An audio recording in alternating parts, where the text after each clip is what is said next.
Hubo coches rápidos, hubo coches caros, hubo coches que ganaron carreras y que llenaron las portadas de las revistas del motor con sus líneas imposibles y sus motores de otro mundo. Y luego estuvo el Renault 7.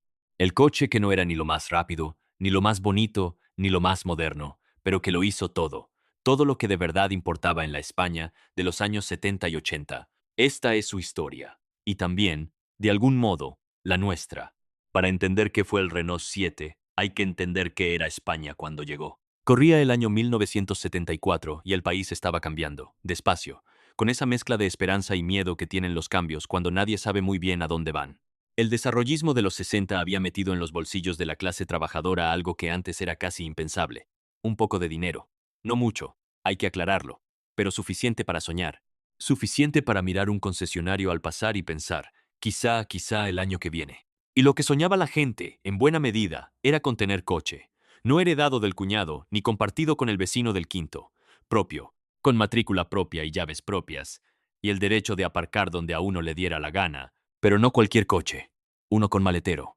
El maletero era el símbolo. El maletero significaba que ibas a algún sitio, que tenías cosas que llevar, que eras alguien con destino. Y Renault tenía en ese momento al Renault 5, que ya era un exitazo en toda Europa. Un utilitario pequeño, moderno, con ese morro achatado tan reconocible. Pero el 5 tenía un problema para el mercado español. No tenía maletero de verdad. Tenía portón trasero, que es práctico. Sí, que es funcional, claro, pero que no era lo mismo. Los españoles de los 70 querían una tapa. Una tapa con bisagra y con cerradura y con el placer de abrirla y cerrarla con un golpe seco. Querían un baúl donde meter las maletas de toda la familia y el queso manchego que mandaba tu madre del pueblo.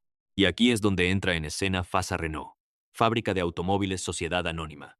Una empresa que llevaba fabricando coches en Valladolid desde 1951, cuando un acuerdo con la Casa Francesa convirtió a esa ciudad castellana en la fábrica de los sueños de movilidad de varias generaciones de españoles. En Valladolid habían nacido ya el 4L, el Renault 8, el 12, y en Valladolid nació también el 7. La idea fue sencilla y brillante al mismo tiempo. Coger la plataforma del Renault 5, alargarla un poco por detrás y añadirle un maletero de verdad, un maletero español. El resultado fue un coche que en el resto de Europa pasó prácticamente sin pena ni gloria, pero que en España fue un fenómeno, porque llegó en el momento perfecto, al país perfecto, a la familia perfecta. Entre 1974 y 1983, Fasa fabricó en Valladolid más de 300.000 unidades solo para el mercado español. 300.000 familias, 300.000 historias. No era un coche de grandes cifras. Eso hay que reconocerlo desde el principio, sin esconderlo ni disculparlo. Era un coche de sentido común. La versión básica, la que llamaban TL, montaba un motor de 1 litro y 44 caballos, que hoy suena a casi nada, pero que en las carreteras nacionales de la España de entonces era más que suficiente. Las carreteras no eran autopistas. Los límites de velocidad eran generosos con la lentitud.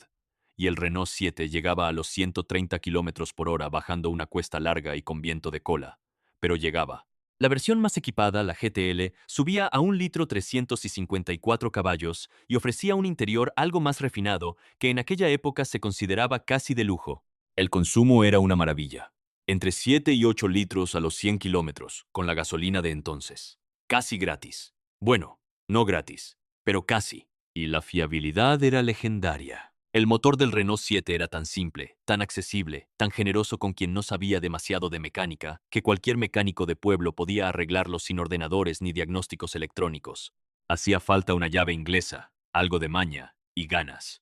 El motor colgaba de 4 tornillos en el frontal y había talleres donde lo desmontaban en menos de una hora. Hoy hay coches donde tardas más en encontrar el tapón del aceite. Tenía sus defectos, claro que sí. La corrosión, sobre todo. Los bajos se oxidaban, los pasos de rueda sufrían, los umbrales de las puertas se iban comiendo solos con los años. Pero eso no mataba al coche. El motor seguía funcionando. El motor del Renault 7 seguía funcionando cuando la carrocería ya era casi más óxido que chapa. Y las piezas se conseguían en cualquier parte. En el desguace del pueblo, en el taller de la esquina, en la feria del motor del polígono. Había Renault 7 circulando con 300.000 kilómetros en el marcador, sin reconstrucción de motor, sin nada extraordinario, solo con el mantenimiento normal de quien cuida lo que tiene porque sabe lo que costó. Oye, antes de seguir, si este video te está gustando, hay una cosa muy sencilla que puedes hacer ahora mismo, darle a suscribirse. Es gratis, es un segundo, y me ayuda muchísimo a seguir contando historias como esta. Dale al botón, activa la campanita, y no te pierdas lo que viene, que todavía queda lo mejor. Pero la mecánica es solo el principio. Lo que de verdad importa del Renault 7 no está en las fichas técnicas, está en lo que hizo, en la vida que cargó, en la gente que movió. Imagínate, es agosto de 1978. Son las 6 de la mañana. En el portal del bloque ya se escucha movimiento.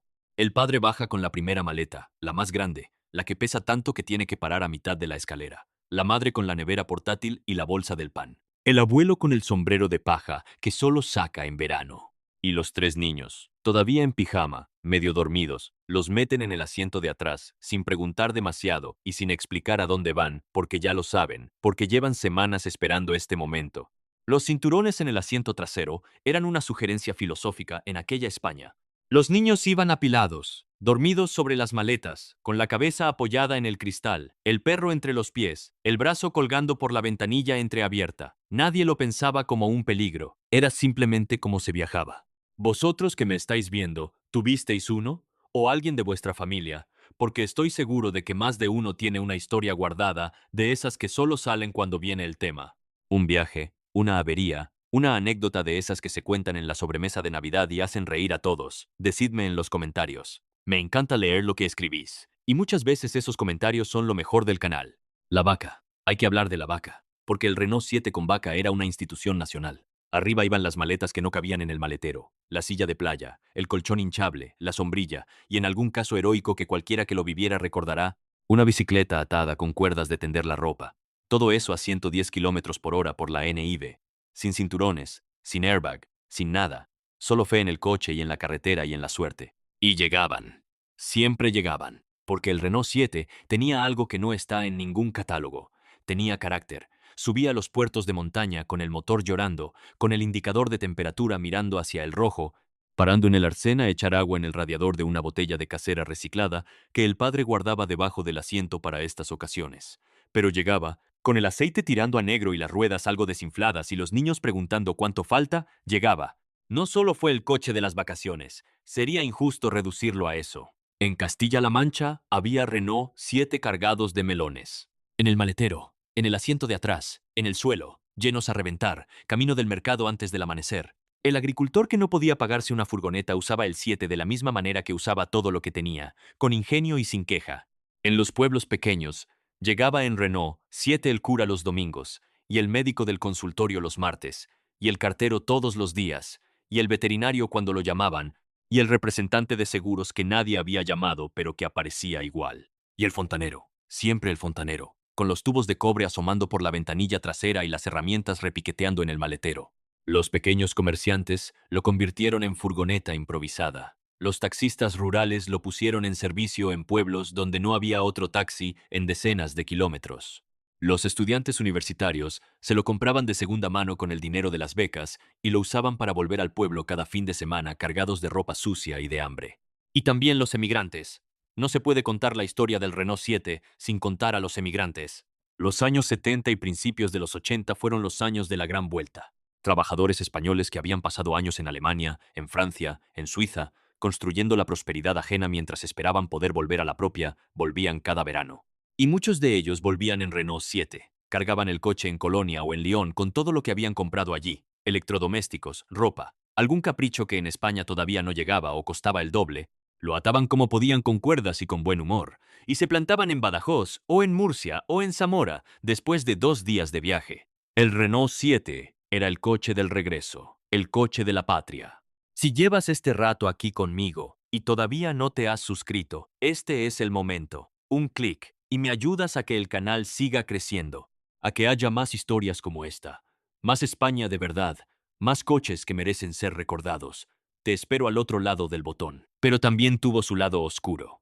Y sería deshonesto pasarlo por alto. Era barato, era fiable, era anónimo, era fácil de arrancar y de abandonar. Y en España había cientos de miles de ellos en cada ciudad, en cada calle, todos iguales y todos invisibles. Para la delincuencia de los años 80, esas eran las condiciones perfectas. El Renault 7 fue uno de los coches más robados de España durante aquella década convulsa. No porque fuera un objeto de deseo por su valor, sino porque era el coche perfecto para pasar desapercibido. En cualquier barrio había 3 aparcados en la misma acera. Nadie miraba a un Renault 7. Se usó para contrabando en las zonas fronterizas, con dobles fondos y compartimentos ocultos debajo del asiento trasero o detrás del salpicadero. Tabaco, alcohol, cosas peores con los años. En los barrios más duros de las grandes ciudades fue el coche de la fuga, rápido de conseguir y fácil de abandonar en un callejón cuando ya no hacía falta. No lo cuento para romantizarlo, lo cuento porque es historia, porque el Renault 7 fue el coche de España entera, y España en los 80 era también eso. Y el Renault 7 estuvo allí también, como estuvo en todo lo demás. Eso no cambia lo que fue para la inmensa mayoría, para los que lo tuvieron como primer coche propio, para los que llegaron a la playa en él, para los que se casaron el día que el padre apareció con uno nuevo aparcado delante del portal. Para ellos fue honesto, fue trabajador, fue fiel. Para muchas familias, el Renault 7 fue exactamente eso, el primer coche propio. No el mejor coche posible ni el más deseado en abstracto, sino el que se podía comprar a plazos después de meses de conversaciones en la mesa de la cocina sobre si podían permitírselo o no.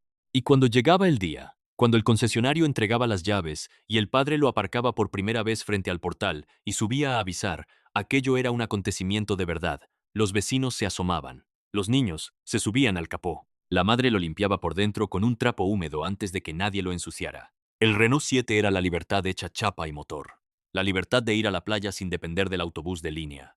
La libertad de hacer una escapada al pueblo de los abuelos un fin de semana cualquiera sin planificarlo con semanas de antelación. La libertad de decir el domingo nos vamos todos a El Escorial y que eso fuera posible. Eso, en la España de los 70, era enorme. No venimos de donde venimos ahora. Venimos de un país que salía de 40 años de dictadura, de escasez, de emigración forzosa, de miedo. Y de repente había esperanza. Y parte de esa esperanza tenía 4 ruedas y matrícula de Valladolid. Todo tiene un final. Y el del Renault 7 llegó en 1983. Ese año Fasa Renault dejó de fabricarlo. No hubo despedida oficial, ni ceremonia, ni discurso. Un día simplemente salió el último de la cadena de montaje de Valladolid y ya está, así, sin más. Los tiempos cambiaban, la gama evolucionaba. El Renault 9 y el 11 llegaban con más espacio y más modernidad y más equipamiento, y el 7, con su mecánica honesta de los 70, empezaba a quedarse en papel atrás, aunque en la carretera siguiera siendo lo mismo de siempre. Lo que vino después fue el silencio lento de los coches que ya no se hacen. Primero desaparecieron de los concesionarios, luego de las carreteras nacionales, luego del barrio y de la calle y del portal. Y fueron a parar a los desguaces, miles de ellos apilados en los cementerios de coches de toda España, sus piezas aprovechadas durante años más, pero sus carrocerías prensadas y trituradas y desaparecidas. Algunos quedaron abandonados en fincas, en garajes, en patios traseros, cubiertos de polvo, con las ruedas pinchadas, con los asientos comidos por el tiempo, esperando a alguien que no volvía. Pero no todos murieron, porque hay personas en este país que no olvidan, que saben lo que valen estas cosas. Que un domingo de otoño se acercan a un desguace, encuentran un Renault 7 en estado terminal y deciden que ese coche no va a morir, no hoy. Los coleccionistas salvaron cientos de unidades. Hoy, en concentraciones de coches clásicos por toda España, aparecen Renault 7 relucientes, restaurados con mimo, con la pintura original o con los colores imposibles del catálogo de época, el verde musgo, el marrón chocolate, el naranja calabaza que hoy parece una declaración de valentía cromática. Sus propietarios tienen en su mayoría 50, 60 años, gente que los vivió, que los condujo de jóvenes, que no saben explicar muy bien por qué les importa tanto un coche pequeño y humilde de hace 50 años, pero les importa, vaya si les importa. Y hay también ancianos que aún conservan el suyo, con 200.000 kilómetros, con la tapicería remendada, con el volante desgastado exactamente donde siempre pusieron las manos durante décadas de viajes. No lo venden, no lo dan, lo tienen en el garaje como se tiene una fotografía antigua, como un objeto que ya no es un objeto, es una memoria. El Renault 7 nunca fue el mejor coche del mundo. No fue el más rápido, ni el más bonito, ni el más potente, ni el más cómodo. Había coches mejores, los hubo siempre, pero probablemente fue uno de los más queridos. Porque lo que hace que un coche se quede en la memoria no es la ficha técnica, no son los caballos, ni el coeficiente aerodinámico, ni el tiempo de 0 a 100. Lo que hace que un coche se quede en la memoria es lo que viviste dentro de él. Es el olor a vinilo caliente en agosto. Es el ruido del motor en el puerto de Guadarrama. Es la voz de tu padre diciendo, ya falta poco, cuando todavía faltaba mucho. Es tu madre sacando bocadillos de papel de aluminio en el arcén de la Nacional Tercero. Es el perro dando vueltas en el asiento de atrás. Es llegar al camping cuando ya era de noche y que todo diera igual porque habíais llegado. El Renault 7 cargó con todo eso. Y lo hizo callado, sin presumir, sin pedir nada a cambio más que gasolina y algo de aceite de vez en cuando. Así era. Así era España entonces. Y así éramos nosotros. Y hasta aquí el Renault 7. Si has llegado hasta el final, significa que esto te ha llegado de verdad, y eso para mí vale mucho. Si aún no estás suscrito, hazlo ahora. Y si conoces a alguien que vivió estos años, que tuvo un Renault 7 o simplemente que recuerda aquella España, comparte este vídeo con él. Hay historias que merecen volver a escucharse. Nos vemos en el próximo.